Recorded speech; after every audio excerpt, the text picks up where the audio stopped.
He looked at her tossing items onto the conveyor belt, phone to her ear, irritation radiating from every movement, not a single glance his direction. To Lewin Dumas, the cashier in front of her was invisible. He was part of the machinery, a necessary inconvenience in her expensive day. She thought that by publicly humiliating him over $5, she could assert the natural order of things. She thought his silence meant weakness. She was catastrophically mistaken. She didn't know that the man calmly explaining store policy had once written those policies, and the quiet patience he displayed wasn't submission, it was strategy. This is the story of how patience became power. The morning shift at Greenway Market carried its own particular rhythm, a steady beat of necessity and resilience. For John Roach, it carried something else: purpose. John smoothed the front of his work vest, the name tag slightly crooked from being clipped and unclipped 1,000 times. It was early morning on what would become an extraordinary day. The familiar chaos was building: malfunctioning equipment, exhausted parents, customers treating pennies like principals. Another shift, another test. Show them dignity still matters. The mantra whispered itself as John tied his apron in the cramped break room, the same way it had every morning since he'd traded his desk job for flexible hours and family time. John was 32 years old, though the job aged everyone faster. To the shoppers streaming through Greenway's sliding doors, he was simply the cashier, the person who smiled despite their rudeness, who solved their problems without complaint. They didn't see the deliberate choice behind his composure. They had no idea that 3 years earlier, John Roach had been helping shape corporate compliance for an entire retail chain before he chose to step down, step back, and be present for the people who actually needed him. He looked at her tossing items onto the conveyor belt, phone to her ear, irritation radiating from every movement, not a single glance his direction. To Lewin Dumas, the cashier in front of her was invisible. He was part of the machinery, a necessary inconvenience in her expensive day. She thought that by publicly humiliating him over $5, she could assert the natural order of things. She thought his silence meant weakness. She was catastrophically mistaken. She didn't know that the man calmly explaining store policy had once written those policies, and the quiet patience he displayed wasn't submission, it was strategy. This is the story of how patience became power. The morning shift at Greenway Market carried its own particular rhythm, a steady beat of necessity and resilience. For John Roach, it carried something else: purpose. John smoothed the front of his work vest, the name tag slightly crooked from being clipped and unclipped 1,000 times. It was early morning on what would become an extraordinary day. The familiar chaos was building: malfunctioning equipment, exhausted parents, customers treating pennies like principals. Asterisk, another shift, another test. Show them dignity still matters. Asterisk. The mantra whispered itself as John tied his apron in the cramped break room, the same way it had every morning since he'd traded his desk job for flexible hours and family time. John was 32 years old, though the job aged everyone faster. To the shoppers streaming through Greenway's sliding doors, he was simply the cashier, the person who smiled despite their rudeness, who solved their problems without complaint. They didn't see the deliberate choice behind his composure. They had no idea that 3 years earlier, John Roach had been helping shape corporate compliance for an entire retail chain before he chose to step down, step back, and be present for the people who actually needed him. John Roach had learned long ago that patience was a skill, not a personality trait. You build it the same way you built muscle, slowly, painfully, by carrying weight you never asked for. Every morning, he tied his apron in the narrow break room of Greenway Market, a mid-sized grocery store wedged between a pharmacy and a payday loan office. He was 32, quietly observant, with a kind of calm that customers mistook for weakness. To John, the job wasn't just a paycheck. It was stability, health insurance, a way to keep his younger sister in college after their mother's stroke rewrote their lives. That morning had already been long.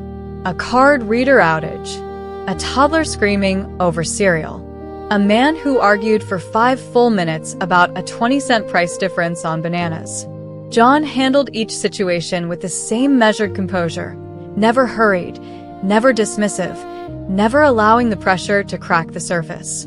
The card reader got rebooted. The mother received a patient smile, and it happens. The banana man eventually shuffled away, muttering but defeated by John's unshakable politeness. By 10:47 a.m., John had already scanned 400 items, resolved 3 price disputes, and answered the same question about where the bathroom was located at least 6 times. His feet ached in the cheap non-slip shoes he'd bought 2 months ago. His lower back sent small protests with each shift of weight. But his face remained neutral, pleasant, approachable, because this was the job. And John Roach understood something that most people never learned. Real strength wasn't loud. It didn't announce itself. It simply endured. And then Luann Dumas stepped into his lane. She moved like someone who expected the world to part for her. Late 40s, designer sunglasses still perched on her head indoors, phone pressed to her ear as she tossed items onto the conveyor belt without so much as a glance in John's direction. Her movements were sharp, impatient, each item landing with a deliberate carelessness that said, "I don't have time for this." Unbelievable. She snapped into the phone, her voice carrying across 3 lanes.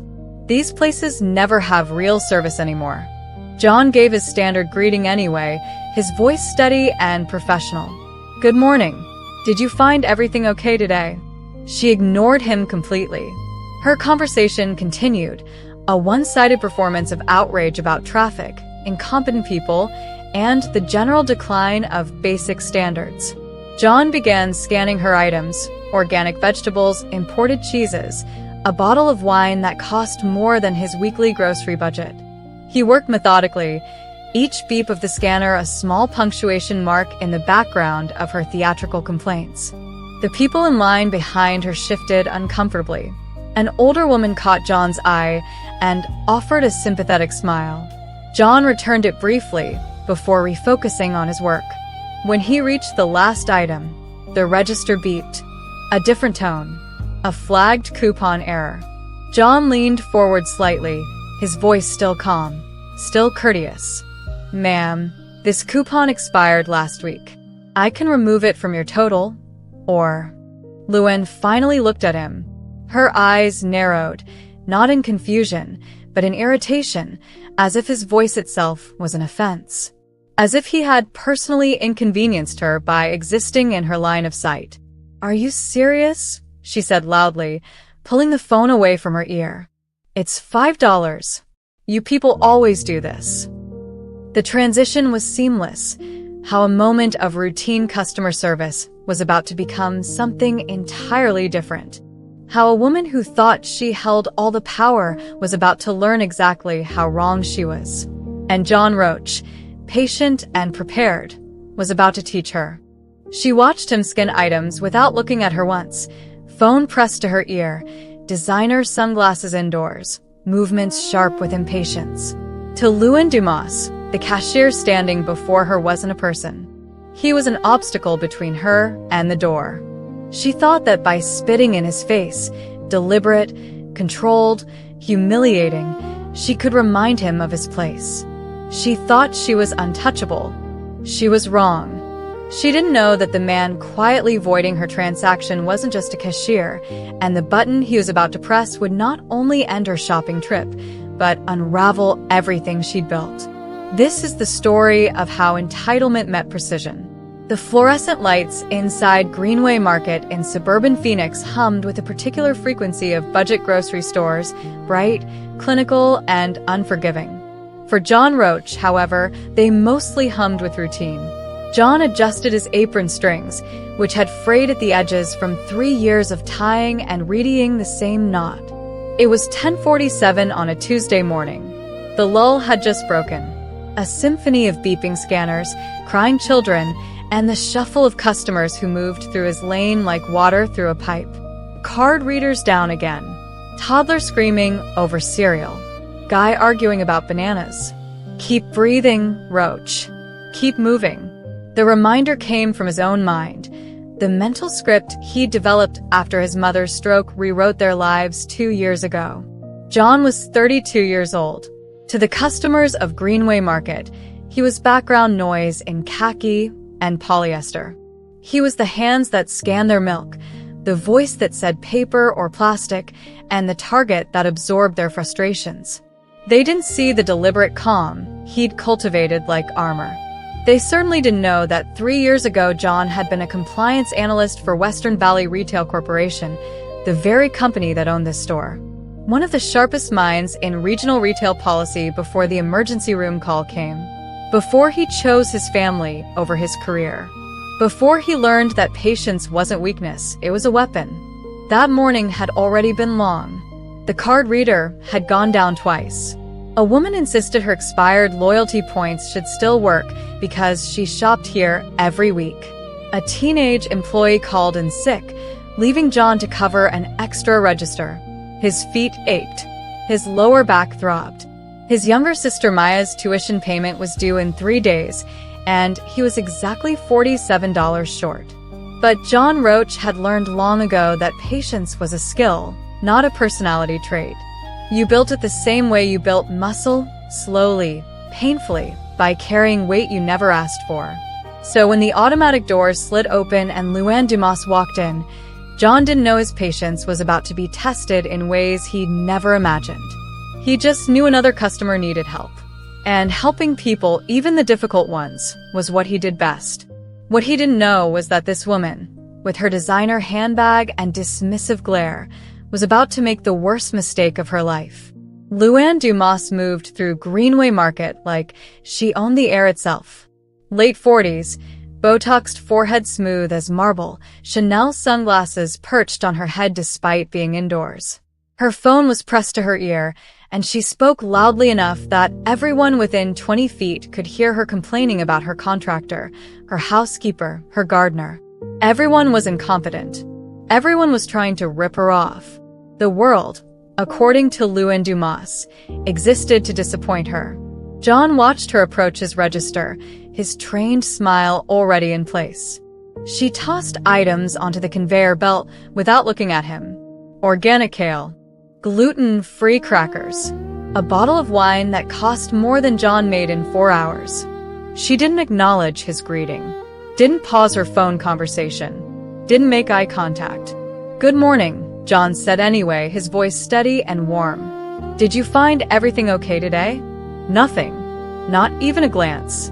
Luann continued her conversation, her voice dripping with disdain as she told whoever was on the other end that these places never have real service anymore. John scanned each item methodically, bagged them with care, and maintained his professional composure. He'd dealt with customers like Luann Dumas before. They were exhausting but manageable. Patience. Breathe. Move forward. Then the register beeped. Coupon error flashed on the screen in angry red letters. John leaned forward slightly, checking the digital display. The coupon Luann had loaded onto her loyalty card was for $5 off produce. Simple enough. Except it had expired 6 days ago. "Ma'am," John said politely, "excuse me." Luann finally looked at him. Not at his face. At his name tag. Then at his worn shoes. Then back to his face, with an expression that made it clear she found him beneath her notice. "Ma'am, this coupon expired last week. I can remove it from your order, or if you'd like, I can call a supervisor to see if there's anything we can do." Luann's eyes narrowed. Not in confusion. In irritation. As if his voice itself was an affront. "Are you serious?" she said loudly, her phone finally lowered. "It's $5. You people always do this." The words "you people" hung in the air. John felt the familiar tightening in his chest but kept his voice measured. "I understand it's frustrating. Unfortunately, I can't override expired coupons in the system. Store policy. But like I said, I'm happy to call someone who might be able to help. Do you enjoy this?" Luann interrupted, her voice rising. "Having power over people for $5? Does it make you feel important?" A few customers in nearby lanes stopped and turned. The air in the store shifted. John could feel eyes on him. This was the moment where most people expected him to snap, to defend himself, to match her energy. But John Roach wasn't most people. "Ma'am, I'm just following store policy. I can absolutely get my supervisor if you'd prefer to speak with them directly." Luann laughed. "Sharp and mean.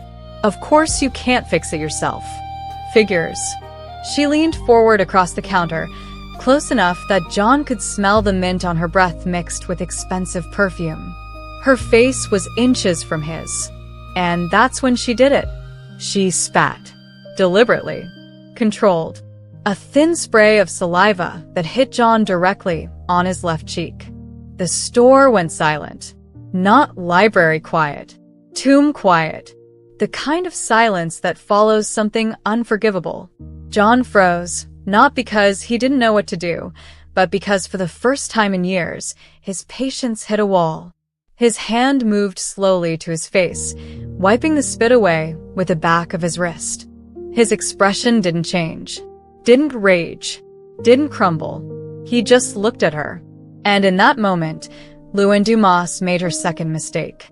She smiled. Satisfied. Victorious. "Now get me someone competent," she said. John stepped back from the register, reached under the counter, and pressed a button Luann didn't notice. What she didn't know was that John Roach had just activated something far more powerful than a panic alarm. And her life, as she knew it, was about to end. Most people thought the button under the register was for security. A silent alarm to call management when a customer became hostile. That's what the laminated sign said. That's what new employees were told during orientation. But John Roach knew better. Because 3 years ago, he'd been part of the team that installed it. Back when he worked in the glass office building in downtown Tempe, when his title was Senior Compliance Analyst, and his job was to protect the company from legal liability. Back when John wore a tie instead of an apron. Before everything changed. Before the call came at 2 a.m. Before he found himself in the ICU at Banner Good Samaritan Medical Center, watching machines breathe for his mother. Before the doctor said the word stroke and his entire world rearranged itself in an instant. His mother, Carol Roach, had raised John and his sister Maya alone after their father left when John was 9. She'd worked 2 jobs to keep them fed, clothed, stable. She never complained, never asked for help, just kept moving forward with a quiet strength John had inherited. When the stroke hit, Maya was 19 and halfway through her sophomore year at Arizona State University. Premiet. Brilliant. Their mother's pride. John was 29, climbing the corporate ladder, 1 promotion away from regional director. He had a future. He had momentum. And in one night, he had a choice. The math was brutal and simple. His mother needed full-time care. Maya needed to finish school. Someone had to sacrifice. John made the call before dawn, requested a lateral transfer to store operations. Flexible hours, lower pay, no travel. His boss tried to talk him out of it, told him he was throwing away his career. John had smiled, thanked him, and walked out of that office for the last time. That was 3 years ago. Most people who knew him then wouldn't recognize him now. The sharp suits replaced by polyester vests. The analytical mind now used to defuse conflicts over expired coupons instead of drafting corporate policy. But John had never regretted it. Not once. Because every time he helped Maya with her rent, every time he sat with his mother during physical therapy, every time he saw her smile return, he knew he'd made the right choice. But here's what nobody at Greenway Market understood. John hadn't forgotten what he knew. He hadn't lost his skills. He'd just redirected them. The button he pressed wasn't a panic alarm. It was an incident documentation trigger. The moment he activated it, 3 things happened simultaneously. Every camera in the store locked onto his register. The footage was flagged priority and uploaded to a secure corporate server in real time. And an automated alert was sent directly to the Legal Compliance Division in Phoenix. John had helped design the system himself. He knew exactly what it captured. Video. Audio. Timestamps. Biometric data from the register login. Everything needed for an airtight legal case. Assault on an employee. Hostile work environment. Biological contamination. All corporate buzzwords that translated to one thing: zero tolerance. And Lewin Dumas had just given them a textbook example. John looked at her now, standing on the other side of the register, still smug, still confident.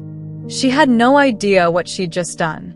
No idea that the quiet cashier she'd just spit on had the knowledge and the tools to dismantle her entire existence.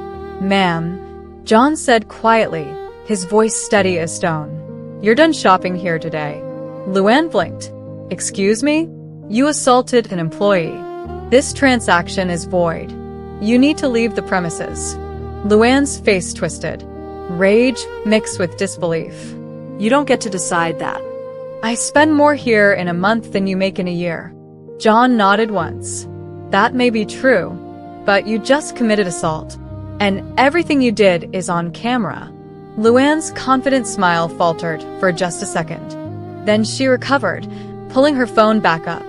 We'll see about that. "I want your manager." Now. John reached under the counter again. This time, he pulled out a single laminated sheet. Store policy. Section 12. Employee Protection Protocols. He slid it across the counter toward her. The relevant section was already highlighted in yellow. Luann didn't even look at it. But the people behind her in line did. And one of them, a man in a tailored gray suit who'd been quietly observing the entire exchange, leaned forward just enough to read the text. His expression didn't change, but his hand moved to his jacket pocket, and he pulled out a business card. John didn't notice. He was too focused on Luann.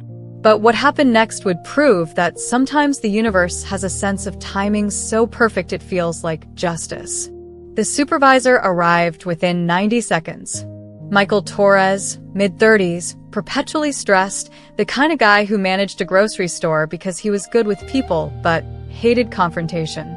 He speed-walked toward John's register, his face already apologetic before he even knew what had happened. "John, what's going on?" Torres asked, slightly out of breath. Before John could answer, Luann turned on Torres like a weapon. Finally, she snapped. "This cashier refused my coupon, was incredibly rude, and is now accusing me of something ridiculous. I want him fired. Immediately."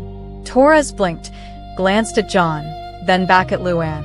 "Okay, can someone tell me what happened?" John kept his voice calm. "This customer's coupon was expired. When I explained store policy, she became verbally aggressive. Then she leaned over the counter and spit in my face." Torres's eyes widened. He looked at John's face, still slightly damp where he'd wiped his cheek. Then at Luann. Then back at John. She what? "I did no such thing," Luann said immediately, her voice shifting into a victimized tremor that was almost impressive in its speed. "I leaned forward to speak to him, because he was being dismissive, and now he's claiming I assaulted him? This is defamation.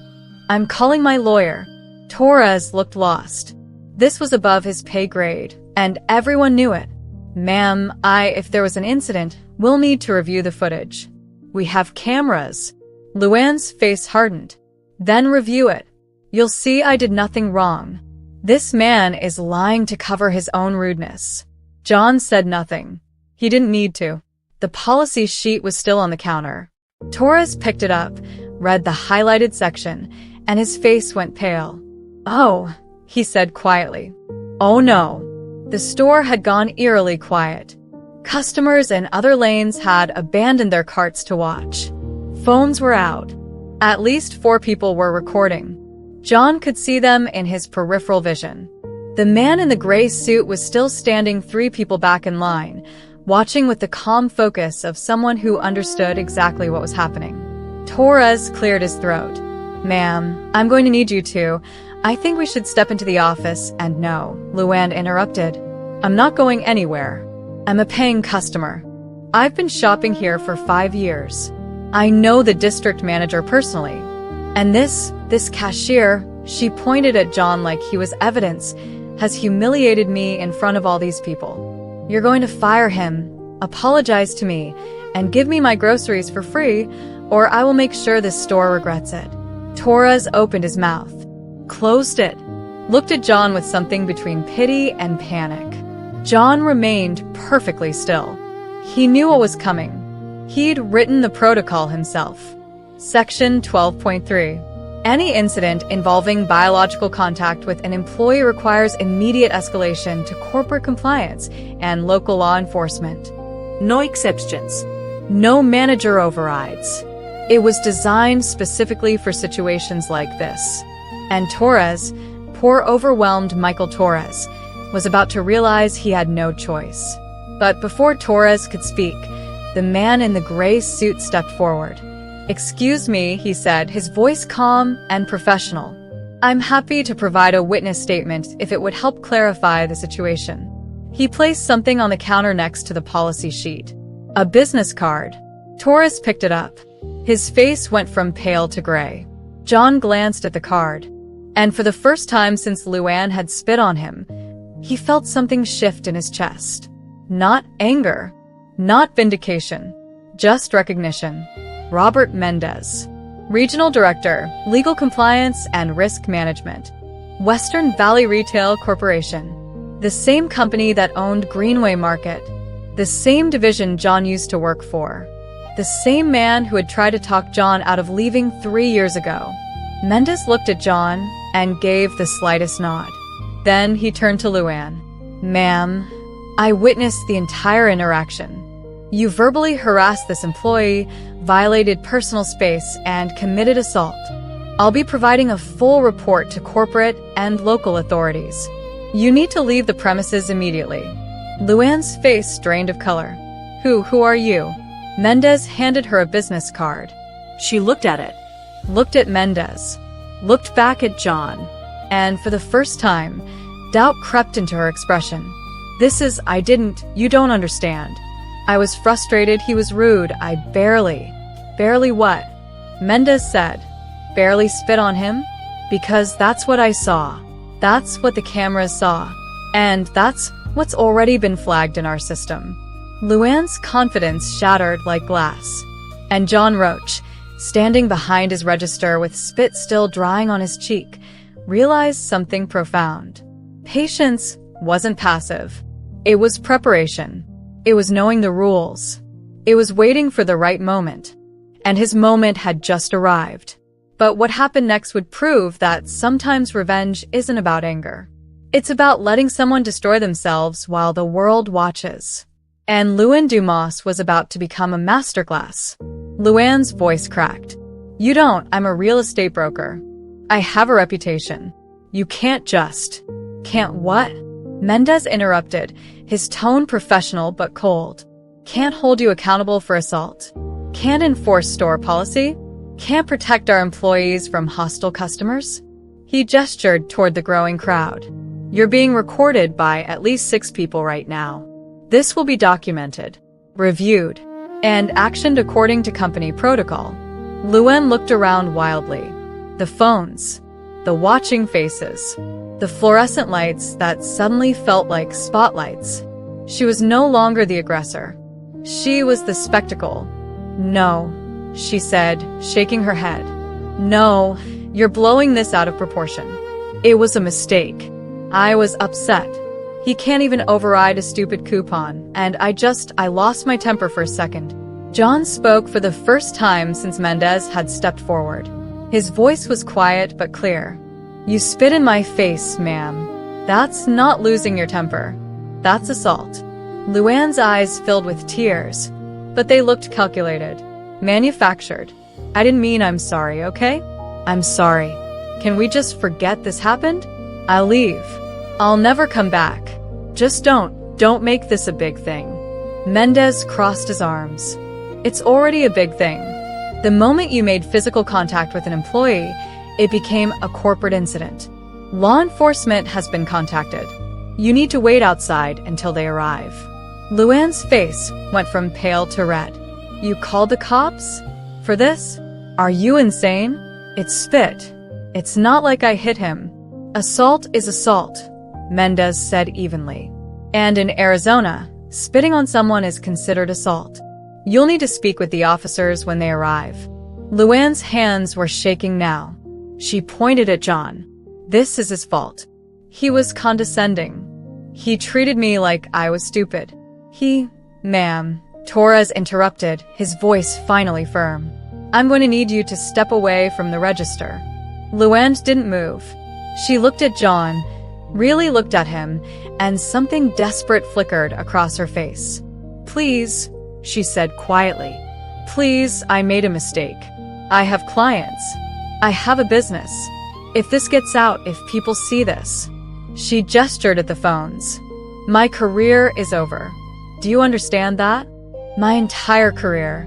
John met her eyes. He felt no satisfaction. No triumph. Just exhaustion. You should have thought about that before you spit on me. The words hung in the air. Simple. Final. Luann opened her mouth to respond, but the automatic door slid open and 2 Phoenix police officers walked in. They moved with the casual authority of people who'd responded to disturbance calls 1,000 times before. Officer Janet Reyes, mid-40s, sharp eyes, took in the scene immediately. We got a call about an assault? Mendez stepped forward. I'm the one who called. I'm Robert Mendez, regional director for this company. I witnessed a customer assault one of our employees. He gestured toward John. She spit on his face after becoming verbally aggressive over a coupon dispute. Officer Reyes turned to John. Is that accurate, sir? John nodded. Yes, ma'am. She was upset about an expired coupon. When I explained I couldn't override it, she leaned over the counter and spit on me. Reyes looked at Luann. Did you spit on this man? No, Luann said quickly. I mean, I was talking and maybe some spit accidentally, but I didn't intentionally. That's not what I saw, Mendez said. And we have video footage. Reyes pulled out a small notepad. All right. Ma'am, I'm going to need your identification. Luann's hands fumbled with her designer purse. This is ridiculous. You're treating me like a criminal over a misunderstanding. Assault isn't a misunderstanding, Reyes said calmly. ID, please. Luann handed over her driver's license with trembling fingers. Officer Reyes examined it, wrote something down, then handed it back. Luann Marie Dumas, you're being cited for assault. You'll receive a court date in the mail. If you fail to appear, a warrant will be issued. Luann's face crumbled. A court date? This is insane. I'm a professional. I have standing in this community. You can't just... The officer's expression didn't change. I just did. You need to leave the premises now. If you refuse, I'll arrest you for trespassing. Luann looked around desperately. At Mendez. At Torres. At John. At the crowd of customers still recording. And in that moment, she realized something John had understood the moment she'd leaned over that counter. There was no way out. No do-over. No reset button. She had humiliated herself in front of dozens of witnesses on camera in a store owned by a corporation with a zero-tolerance policy enforced by the very man she'd assaulted. Luann turned and walked toward the exit, her designer heels clicking against the linoleum. She paused at the door, looked back at John one last time. Her expression was unreadable, somewhere between rage and regret. Then she was gone. The automatic doors slid shut behind her. For a moment, nobody moved. Then the customers erupted. Applause. Actual applause. John stood behind his register, still processing what had just happened. Mendez walked over, extended his hand. You handled that perfectly, he said. John shook his hand. Thank you. But it's not over, is it? Mendez smiled slightly. No. It's not. In fact, it's just beginning. And what Luann Dumas didn't know yet, what she couldn't possibly understand in that moment of humiliation and citation, was that the video of her spitting on a cashier was already spreading, already being uploaded, already going viral. And by tomorrow morning, everyone in Phoenix would know her name. But not for the reasons she'd ever wanted. The internet John would learn, has a very long memory. And it's never kind to people who spit on service workers. Luen Dumas made it to her car before her phone started ringing. The first call was from her assistant, Becca. Panicked. Frantic. Luen, what happened? There's a video. It's everywhere. What video? Luen snapped, fumbling with her keys. From the grocery store. Someone posted it on Twitter. Oh my god, Luen, you spit on someone? Luen's hands froze. What? How did? It's already been retweeted like 3,000 times. Someone tagged the store. Tagged the company. The comments are... Becca's voice broke. They're really bad, Luen. Hang up. Luen ended the call and opened Twitter with shaking fingers. The video was the first thing on her timeline, posted by someone named Phoenix_resident_Mike. The caption read, "Local real estate broker Luen Dumas assaults grocery store worker over a $5 coupon. This is what entitlement looks like.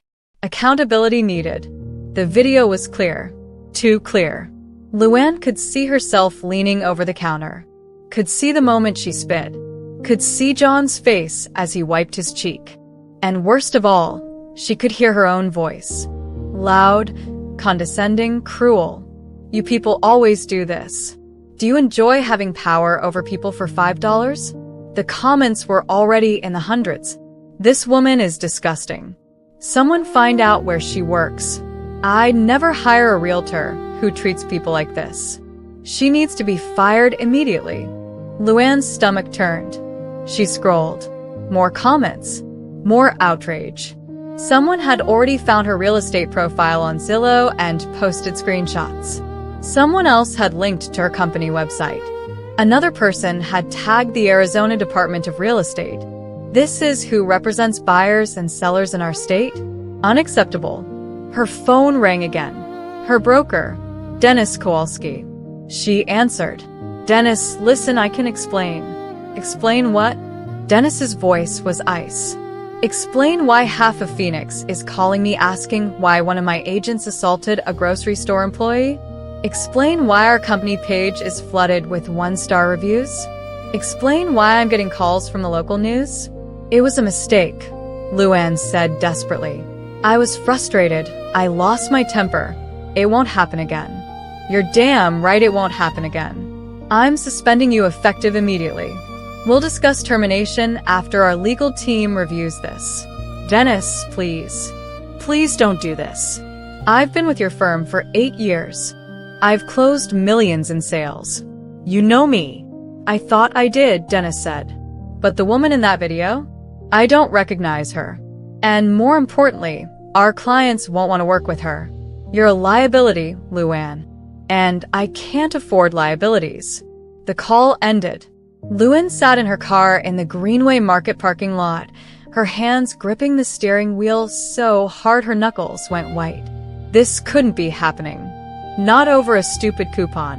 Not over a moment of frustration. But it was happening. By that evening, the video had been picked up by local news stations. By the next morning, it was on national outlets. Entitled "Realtor Spits on Grocery Worker" became the headline. Think pieces were written. Social media exploded. Luen's name was trending. Her business email was flooded. Her voicemail was full. 3 clients canceled their listings.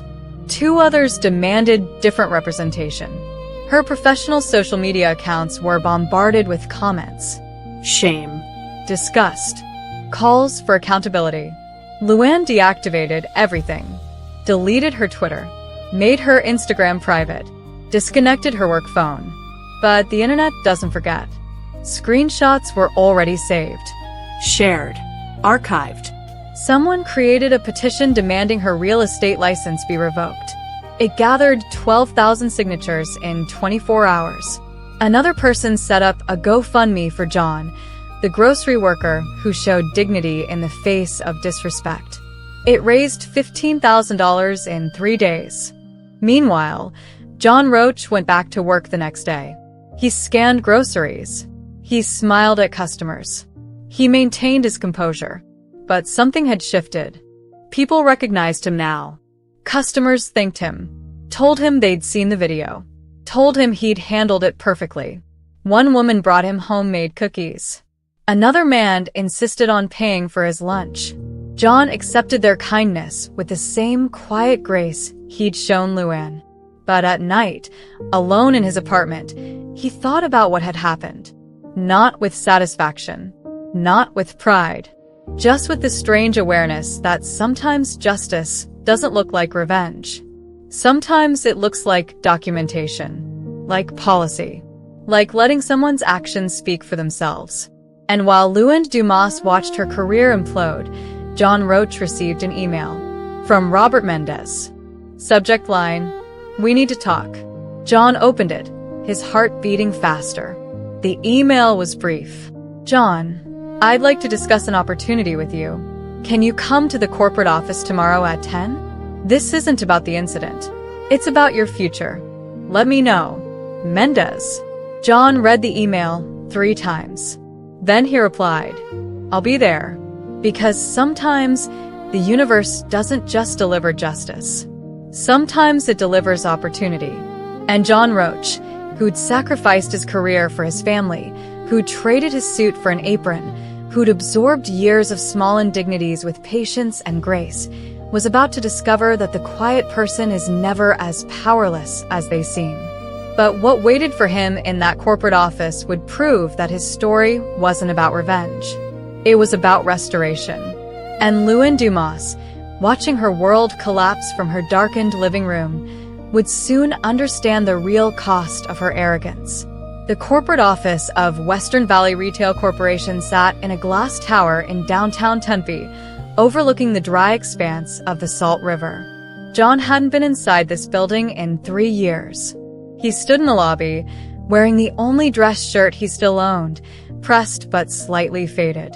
The security guard recognized him, smiled, waved him through without checking his ID.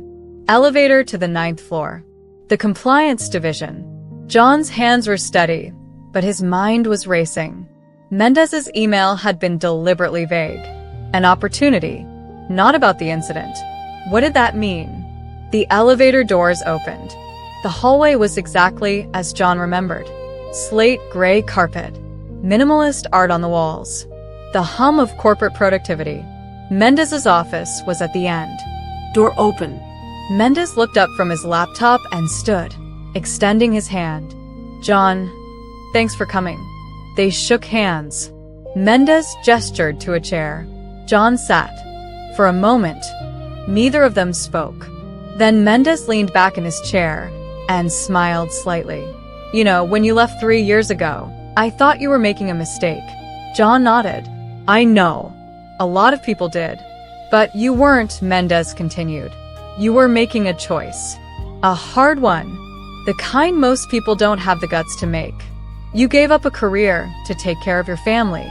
That's not weakness. That's strength." John didn't respond. He wasn't sure where this was going. Mendez pulled a folder from his desk and slid it across. "Open it." John opened the folder. Inside was a job offer letter. Senior Director of Employee Relations and Compliance. Salary, benefits, remote flexibility, signing bonus, family medical stipend. John stared at the numbers. They were more than he'd made before he left. Significantly more. "I don't understand," John said quietly. "You're offering me my old job back?" "No," Mendez said. "I'm offering you a better job. We've been restructuring the division. We need someone who understands policy, yes, but also someone who understands the human side of retail. Someone who's been on the floor. Someone who knows what it's like to deal with difficult customers, broken systems, and unrealistic expectations. Someone like you." John looked up. But why now? "Because of what happened with Luann Dumas?" Partly, Mendez admitted. "That video went viral for a reason. People are exhausted, John. They're tired of seeing service workers treated like garbage. And when they saw you handle that situation with composure, with dignity, with knowledge of the system, they saw someone who represents what corporate should be protecting. You didn't yell. You didn't escalate. You followed protocol. And you did it because you helped create that protocol." John's mind was spinning. I don't know what to say. Say you'll think about it, Mendez said.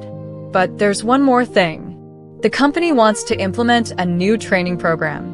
De-escalation and dignity protocols for all frontline staff. We want to roll it out company-wide. And we want you to design it. John's breath caught. You want me to? We want you to use your experience, both corporate and frontline, to create something meaningful. Something that protects employees and teaches them how to handle situations like what you went through. You know what works because you've lived it. John sat back in his chair. He thought about Maya, halfway through med school now, thriving. He thought about his mother, recovering slowly but steadily, her speech clearer every week. He thought about the years he'd spent at that register, absorbing insults, maintaining patience, choosing family over ambition. And he thought about the young cashiers he worked with, kids barely out of high school who dealt with entitled customers every single day without the tools to protect themselves. I have one condition, John said. Mendez raised an eyebrow. Go ahead. If I take this job, the training program isn't optional. It's mandatory. Every store, every employee, every manager. No exceptions. Mendez smiled. Done. John looked at the offer letter again. The salary, the benefits, the opportunity to turn his sacrifice into something systemic, something that would outlast him. I'll do it, John said. But I need 2 weeks to train my replacement at Greenway. I'm not leaving them short-staffed. Mendez laughed. That's exactly why we want you. They shook hands. John left the office with the signed offer letter in a folder under his arm. He drove back to his apartment, parked, and sat in his car for a long moment. Then he called Maya. Hey, she answered. What's up? I got my old job back, John said. Well, a better version of it. Maya screamed. Oh my God, John. That's amazing. Are you serious? I'm serious, John said, smiling despite himself. And I negotiated a medical stipend. It'll cover Mom's physical therapy for the next 2 years. Maya was crying now. John, you did it. You actually did it. No, John said quietly. We did it. You, me, Mom. We got through it together. That night, John sat with his mother in her assisted living apartment. She held his hand with her stronger left hand, her right still weak, but improving. Proud of you, she said, her words slightly slurred but clear enough. Always knew you'd be okay. John squeezed her hand. I learned from the best, Mom. As he drove home, John thought about Luen Dumas. He wondered if she'd learned anything. If she understood what she'd lost. If she regretted that moment. He didn't hate her. He didn't celebrate her downfall. He just hoped, somewhere, she'd become a better person. But the truth was, John Roach wasn't thinking about revenge anymore. He was thinking about restoration, about second chances, about how patience, when wielded correctly, isn't passive. It's powerful. And sometimes, the quietest person in the room is the one who changes everything. But his story wasn't over yet. Because months later, John would walk past that same grocery store and see something that would make him realize his impact went far beyond one viral video. Something that would prove that dignity, once modeled, spreads like wildfire. 6 months later, John stood outside Greenway Market on a Tuesday afternoon. He wasn't there to work. He'd been at the corporate office all morning, finalizing the rollout of the new training program. It was launching next week across all 73 stores in the region. But he'd stopped by Greenway on his way home. Nostalgia, maybe. Or something else. He walked through the automatic doors. The store looked the same, sounded the same, smelled the same. But it felt different. Or maybe he felt different. John wandered toward the registers, hands in his pockets. Just another customer. And then he saw her. A young woman, maybe 22, working register 4. His old register. She had the same slightly overwhelmed expression John remembered wearing his first month. Tired eyes. Forced smile. The uniform that never quite fit right. A customer approached her lane. Middle-aged man. already irritated about something. John slowed his pace, watching. The cashier scanned the man's items. Then the register beeped. Coupon error. John's chest tightened. Here we go. The cashier leaned forward, checked the screen. Sir, I'm sorry, but this coupon expired yesterday. I can't apply it, but I'd be happy to call my supervisor if you'd like. The man's face reddened. Are you kidding me? It's 1 day. Just override it. I can't override expired coupons, sir. It's store policy. But like I said, my supervisor might be able to help. This is ridiculous, the man snapped. You people act like you're doing me a favor by doing your job. John watched the cashier's expression, saw the moment the insult landed, saw her jaw tighten, her hands clench, but then she took a breath, slow and deliberate. I understand you're frustrated, she said, her voice steady. Let me get someone who can help you with this. She pressed the call button, stayed calm, maintained her composure. The supervisor arrived, a woman John didn't recognize. She spoke with the man, applied a store courtesy discount, and sent him on his way. The man left, still muttering, but the situation was defused. John walked over to the register as the next customer stepped up. The young cashier glanced at him, smiled the automatic customer service smile. Hi. Did you find everything okay today? John smiled back. I did. But I wanted to tell you, you handled that really well just now. The cashier blinked, surprised. Oh, Thanks. It's not easy sometimes. I know, John said. I used to work this register. Same spot. Same issues. Really? The cashier's expression softened. How long ago? Until about 6 months ago, John said. The cashier's eyes widened. Wait, are you John? John Roach. John nodded. That's me. Oh my God, the cashier said, her face lighting up. You're like a legend here. Everyone talks about how you handled that woman who spit on you. We even watched the video during training. They showed us how you stayed calm, followed protocol, protected yourself. It was part of the new program. John felt something warm expand in his chest. They're using that in training now? Yeah, the cashier said. It's called the Dignity and De-escalation module. It's actually really good. It teaches us that we don't have to take abuse, but we also don't have to escalate. We can stay professional and still protect ourselves. Honestly, it's helped me so much. I'm glad, John said quietly. The cashier smiled. I'm Emma, by the way. Emma Torres. Wait, John said. Torres? Are you related to Michael Torres? He's my uncle, Emma said. He told me you used to work here. Said you were the best cashier he ever supervised. John laughed. That's generous of him. Emma leaned forward slightly, lowered her voice. Between you and me, a lot of us were scared to work registers before that training.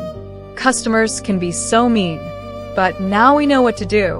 We know we have support, and we know that staying calm doesn't mean we're weak. That's exactly right, John said. You're not weak. You're strong. Don't ever let anyone make you feel otherwise. Emma nodded, her eyes bright.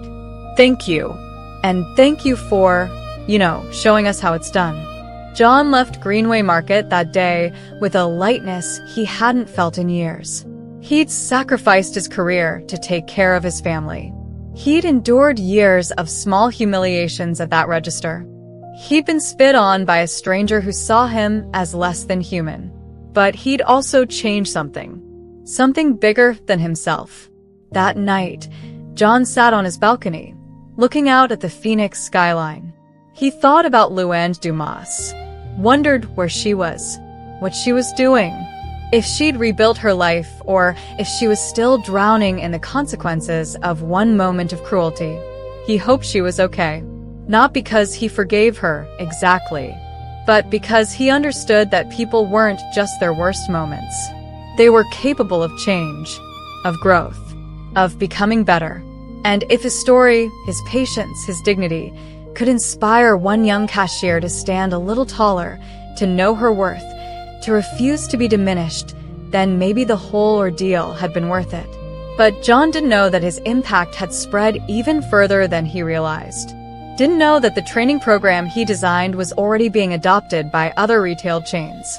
Didn't know that his story had sparked a national conversation about how service workers are treated. Didn't know that he'd become a symbol of something people were desperate for. Quiet strength. Moral clarity. The refusal to meet cruelty with cruelty. And he definitely didn't know that Lewin Dumas, watching from the wreckage of her old life, had seen that same video of him talking to Emma. And for the first time, truly understood what she'd lost that day. Not just her career, but her humanity. Lewin Dumas sat in her studio apartment in Mesa, a far cry from the gated community home she'd sold 8 months ago. The walls were thin. The carpet was stained. The neighbors were loud. But it was what she could afford now. After the video went viral, after her real estate firm fired her, after clients disappeared and her reputation evaporated, Lewin had tried to rebuild. She'd applied to other brokerages. All of them declined. She'd tried working independently. No one would hire her. She'd even changed her name on social media, tried to rebrand, start fresh. But the internet doesn't forget. Someone always recognized her, always linked back to that video, always reminded the world of who she'd been. Eventually, Lewin stopped trying to be a realtor. She took a job as a receptionist at a small insurance office. Minimum wage, no commission, No prestige. just answering phones and filing paperwork. It was humiliating at first. She, who had closed million-dollar deals, who had been featured in Phoenix magazine as a top producer, was now fetching coffee for people who used to be her peers. But slowly, something shifted. She started noticing things she'd never paid attention to before. The way people talked to receptionists, the casual dismissals, the condescension, the assumption that low-wage workers were somehow less intelligent, less deserving, less human. She saw herself in those customers, and it made her sick. One day, a man came into the office, irritated about a billing error. He snapped at Lewin, called her incompetent, demanded to speak to someone who actually knew what they were doing. Lewin felt the familiar surge of anger, the instinct to snap back. But then she thought about John Roach, about the way he'd stayed calm when she'd been cruel, about the dignity he'd maintained when she'd tried to strip it from him. And she took a breath. "I understand you're frustrated, sir," Lewin said evenly. "Let me get my manager. She can help you sort this out." The man left satisfied, and Lewin sat at her desk, shaking slightly, realizing she'd just done something she'd never done before. She'd chosen patience over pride. That night, Lewin did something she'd avoided for months. She searched for John Roach online, found articles about the training program he'd created, found interviews where he talked about dignity in the workplace, found a video of him speaking at a retail conference, his voice calm and thoughtful, his presence commanding without being aggressive. And she watched the entire thing. At the end, the moderator asked him about the incident, about the woman who'd spit on him, about whether he'd forgiven her. John paused, considered the question. Then he said, "I don't think forgiveness is something I get to grant or withhold. That's between her and herself. What I hope is that she learned something, that she saw how her actions affected not just me, but everyone around her, and that she chose to be better."